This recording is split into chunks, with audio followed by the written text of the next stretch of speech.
Hujambo, Peter Macharia.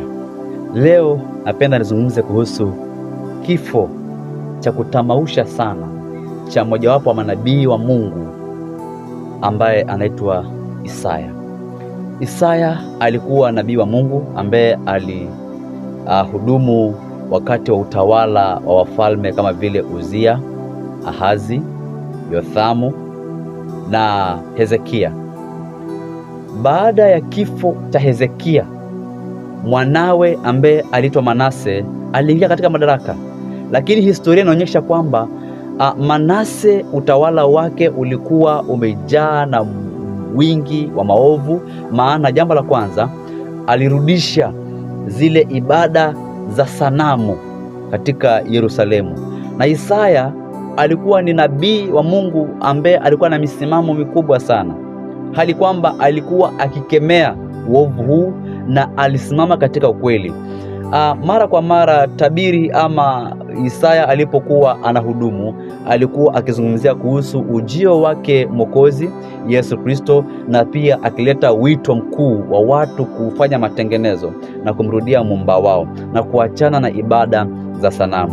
Jambo hili halikumfurahisha mfalme Manase. Manase akatoa amri ya kwamba Isaya atafutwe na moja kwa moja Isaya apate kuuawa. Biblia haionyeshi moja kwa moja ama kwa uwazi kuhusu namna ambavyo Isaya alikufa, lakini kwa mujibu wa mapokeo ya Kiyahudi na historia inaonyesha ya kwamba Isaya, kwa kuogopa ukatili wa Manase na kuogopa kukamatwa na maaskari wa Manase, Isaya atoroka na akaenda akakuta mti ambao ulikuwa na kama pango hivi kwenye shina lake.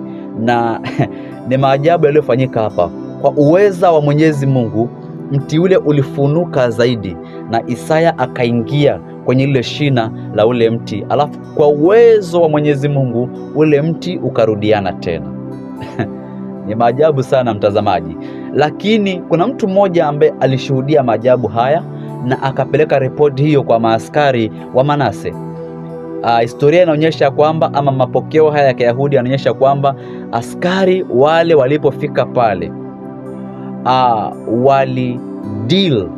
waliushughulikia ule mti barabara kwa kuukata kwa msumeno. Waliukata kwa msumeno pale kwenye shina, Isaya nabii wa Mungu akiwa pale ndani. Na kwa sababu msumeno ulikata mti kabisa, Isaya naye alipatikana pale ndani na Isaya akafa kwa msumeno. Ilikuwa kifo cha uchungu sana sana, kifo cha uchungu sana. Furaha ya Manase ilitimilika,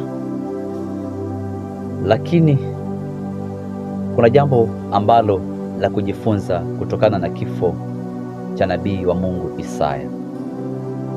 Ukweli siku zote una gharama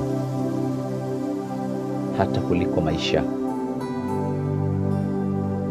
Ukweli unaweza ukagharimu hata maisha.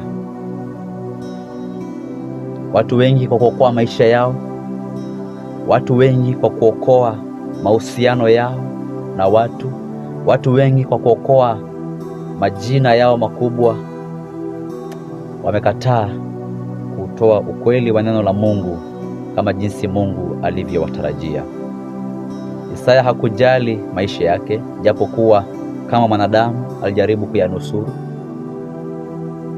lakini hakuyanusuru kwa kukosa kunena ukweli. Alinena ukweli, alijaribu tu kuyanusuru labda kwa miguu yake kwa kukimbia, lakini askari wakampata wakamuua. Ukweli una gharama wapendwa. Ukitaka kuwa na urafiki na Mungu, ukitaka kuwa rafiki wa Mungu, lazima uwe adui wa ulimwengu. Na ukitaka kuwa rafiki wa ulimwengu, jiandae kuwa adui na Mungu. Chagua, ungependa kuwa upande gani? Nakushauri simama na ukweli hata kama itakugharimu maisha. Shalom.